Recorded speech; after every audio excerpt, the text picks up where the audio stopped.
আশাকে তোমায় বলে যায়, ধানের শীষে ভোট চাই। মানন ভাইয়ের সালাম, আমরা ধানের শীষে ভোট দিন, ধানের শীষে ভোট দিন, সালাম দিন, শহীদ জিয়ার সালাম দিন। ধানের শীষে ভোট দিন। বাংলাদেশ জাতীয়তাবাদী মুক্তিযোদ্ধা প্রজন্ম দলের পক্ষ থেকে আমরা নারায়ণগঞ্জ জেলা ও মহানগরের 5টি আসনে নির্বাচনী প্রচারণার কার্যক্রম ধারাবাহিকতে যে চালাচ্ছি এবং চলছে আমাদের ধারাবাহিকতে আজকে সিদ্ধিরগঞ্জে 8 নং ওয়ার্ডে আমরা প্রচারণা করলাম এবং আমাদের এই প্রচারণা অব্যাহত থাকবে। নির্বাচনের যে সময়সূচি সরকার দিয়েছেন সে পর্যন্ত আমাদের এই নির্বাচনী প্রচারণা কার্যক্রম অব্যাহত থাকব এবং আমাদের যারা আজকে শত শত লোক, সমাজের গণ্যমান্য ব্যক্তিবর্গ এবং বিএনপি অঙ্গ সংগঠনের নেতৃবৃন্দ যারা উপস্থিত ছিল, এখনো যারা আছেন সবাইকে ধন্যবাদ জানিয়ে আমরা সর্বপ্রথম শ্রদ্ধার সাথে স্মরণ করছি শহীদ রাষ্ট্রপতি জিয়াউর রহমানকে এবং মরহুমা বেগম খালেদা জিয়াকে এবং দেশের সারা বাংলাদেশের এই জুলাই আগস্টের যারা নিহত হয়েছেন, শহীদ হয়েছেন এবং যারা পুঙ্গবরণ করছে সবাইকে স্মরণ করে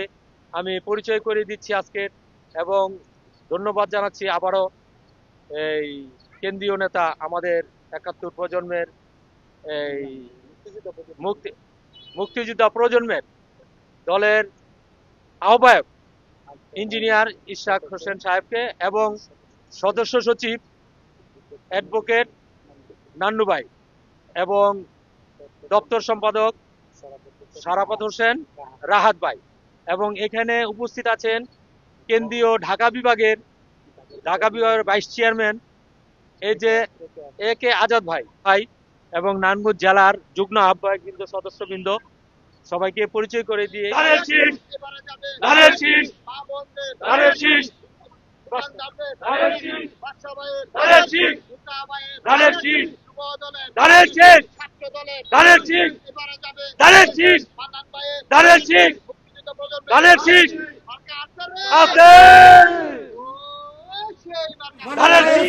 মানন ভাইয়ের সালাম,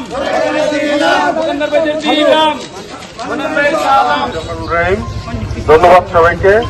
মুক্তিযোদ্ধা প্রজন্মের উদ্যোগে আজকে মান্নান সাহেবের ধানের শীষের প্রচারণার শুভ উদ্বোধন। আমি সবাইকে ধন্যবাদ জানিয়ে আজকে শুভ উদ্বোধন করলাম।